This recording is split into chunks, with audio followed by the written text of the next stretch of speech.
নবম পে স্কেলের গেজেট প্রকাশ ও বেতন বৈষম্য দূর করার দাবিতে নওগাঁয় বিক্ষোভ ও কর্মবিরতি পালন করেছেন বিভিন্ন সরকারি দফতরের কর্মচারীরা।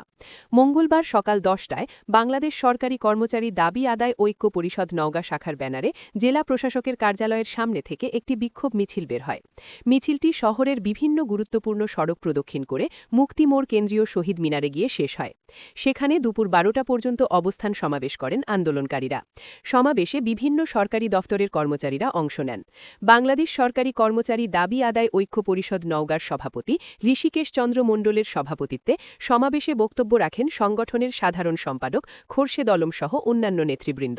বক্তারা বলেন, দীর্ঘদিন ধরে বৈষম্যহীন বেতন কাঠামোর দাবি জানিয়ে আসলেও সরকার নবম পে স্কেল বাস্তবায়নে টালাবাহানা করছে।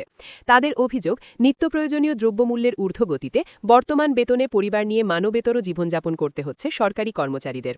দাবি দ্রুত মেনে নেওয়া না হলে আগামী নির্বাচনে সরকারি কর্মচারীরা নির্বাচন বয়কটের মতো কঠোর কর্মসূচি দিতে বাধ্য হবে বলেও হুঁশিয়ারি দেন আন্দোলনকারীরা। নবম পে স্কেলের গেজেট প্রকাশ ও বেতন বৈষম্য দূর না হলে আন্দোলন আরও জোরদার করার ঘোষণা দিয়েছেন সরকারি কর্মচারীরা।